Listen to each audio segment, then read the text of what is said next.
Selamat bertemu lagi dalam pembelajaran mapel kimia secara virtual pada hari ini.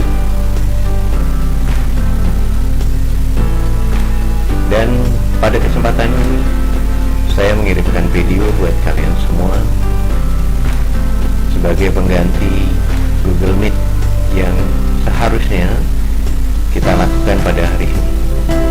Semoga video ini bisa bermanfaat buat kalian, dan harapan saya kalian bisa mengikutinya dan bisa memahami apa yang kita pelajari pada hari ini. Selamat mengikuti. Pertemuan kali ini kita akan membahas mengenai ikatan ion. Materi ini adalah lanjutan pada pertemuan sebelumnya terkait dengan ikatan kimia. Pada pertemuan sebelumnya kita sudah membahas mengenai aturan oktet. Nah, kali ini kita akan khusus membahas tentang ikatan ion.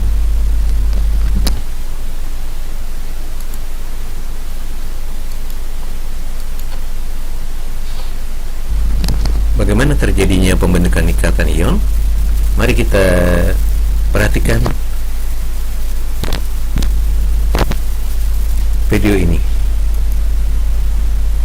Ikatan ion disebut juga dengan nama ikatan elektrovalen. Ikatan ion terbentuk antara atom logam dan non-logam. Pada pembelajaran mengenai sifat sistem periodik, kita tahu bahwa dalam sistem periodik itu terbagi menjadi 3 kelompok, yaitu ada kelompok logam, ada kelompok metaloid, dan kelompok non-logam. Nah, ikatan ion terbentuk antara atom logam dan non-logam. Maka perhatikan gambar berikut. Yang berwarna putih ini adalah logam, sementara yang berwarna pink adalah non-logam. Maka ikatan ion adalah bergabungnya antara atom-atom yang ada dalam kelompok logam ini dengan atom-atom yang ada di dalam kelompok non-logam. Atau bisa dikatakan bahwa golongan 1A, golongan 2A, dan golongan 3A ini adalah yang mewakili dari kelompok logam. Ketika dia bergabung dengan kelompok non-logam, mulai dari golongan 5A, kemudian 6A, dan 7A, maka ikatan yang terbentuk adalah ikatan ion.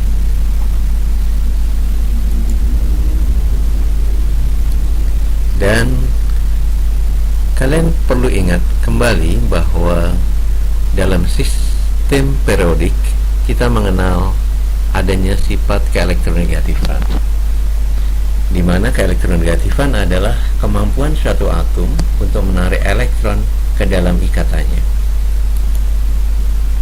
Kita perhatikan sistem periodik berikut ini. Ini adalah golongan 1A yang meliputi dari Li, Na, K, Rb, Cs, Fr. Kemudian ada golongan 2A meliputi Be, Mg, Ca, Sr, Ba, dan Ra. Kemudian ada golongan 3A, ada B, ada Al, ada Ga, ada In, ada Ti. Nah, ketiga golongan ini sangat mudah melepaskan elektronnya. Ketika logam-logam ini melepaskan elektronnya, maka yang terjadi, kelompok logam ini menjadi bermuatan positif. Kenapa bermuatan positif? Karena kelompok ini sudah melepaskan elektronnya atau kehilangan elektronnya, sehingga mengalami kelebihan protonnya. Maka dia cenderung bermuatan positif. Dan muatan positif yang dihasilkan untuk golongan 1A adalah bermuatan positif 1. Golongan 2A bermuatan positif 2. Golongan 3A bermuatan positif 3. Muatan positif dari logam dinamakan kation. Sementara di sini ada golongan 5A, golongan 6A, dan golongan 7A, yang masing-masing golongan 5A itu cenderung menarik elektron, karena semakin ke kanan, dari kiri ke kanan, semakin elektronegatif. Artinya semakin ke kanan, atom atau unsur memiliki kecenderungan sangat kuat menarik elektron, sehingga golongan 5 ini memiliki kecenderungan menarik elektron sebanyak 3 untuk mencapai aturan oktet. Golongan 6 cenderung menarik elektron sebanyak 2 elektron untuk mencapai aturan oktet, dan golongan 7A cenderung menarik elektron sebanyak 1 elektron untuk mencapai aturan oktet. Nah, karena sifatnya yang memiliki keelektronegatifan yang tinggi, maka N ini berdasarkan tadi aturan oktet mudah menarik 3 elektron, maka memiliki kecenderungan bermuatan negatif 3. Kemudian golongan 6 memiliki kecenderungan bermuatan negatif 2. Golongan 7 cenderung bermuatan negatif 1.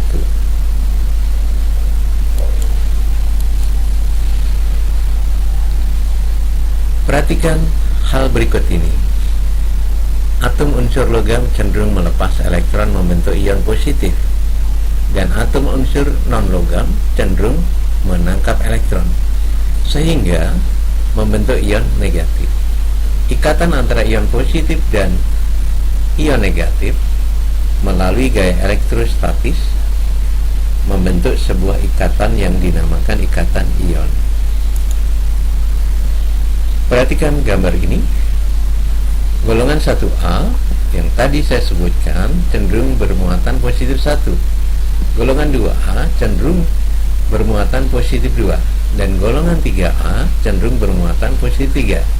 Sementara golongan 5 mulai dari nitrogen cenderung bermuatan negatif 3. Golongan 6A cenderung bermuatan negatif 2, dan golongan 7A cenderung bermuatan negatif 1. Selanjutnya, mari kita ikuti ilustrasi pembentukan ikatan ion.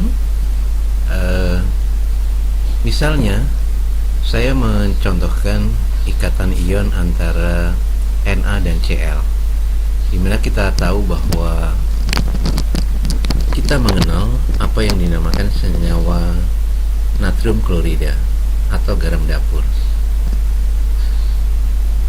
NaCl.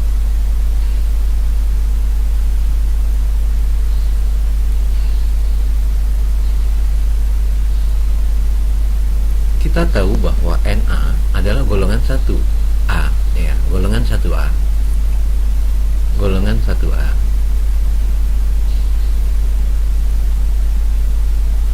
Dan Cl adalah golongan 7A.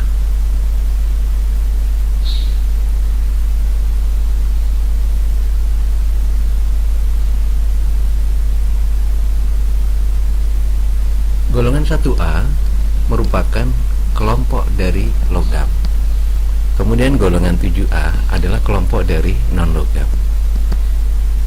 Seperti kita tahu bahwa penggabungan antara logam dengan non-logam membentuk apa yang dinamakan ikatan ion. Nah, kemudian bagaimana yang terlibat di dalam ikatan ion itu? Kita perhatikan bahwa Na yang merupakan golongan 1 memiliki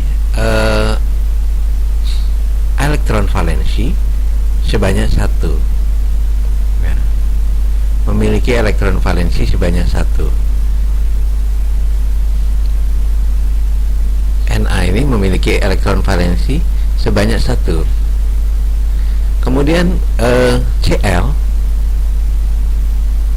memiliki elektron valensi sebanyak 7. sebanyak 7.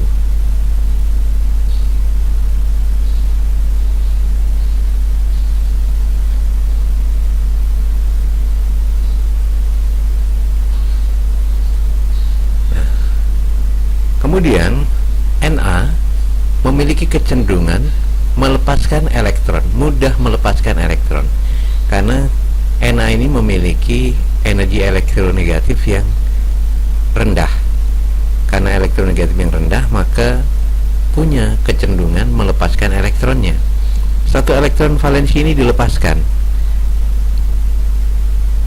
Nah, kemudian elektron yang dilepaskan ini ditangkap oleh Cl, di mana Cl memiliki kecenderungan memiliki keelektronegativan yang tinggi, artinya sangat kuat memiliki sifat menarik elektron, sehingga akibatnya karena ini elektronnya dilepaskan, Na bermuatan positif, menjadikan bermuatan positif. Positif berapa? Positif 1, karena kehilangan 1 elektron. Sementara Cl yang dalam kondisi netral memiliki 7 elektron, karena menarik 1 elektron dari Na mengakibatkan kelebihan elektron sebanyak 1, sehingga bermuatan negatif 1. Nah, antara Na yang bermuatan positif dan Cl yang bermuatan negatif, maka terjadilah hubungan elektrostatis sehingga membentuk ikatan ion yang terbentuk menjadi NaCl. Nah, inilah ikatan ion yang dihasilkan antara Na dan Cl.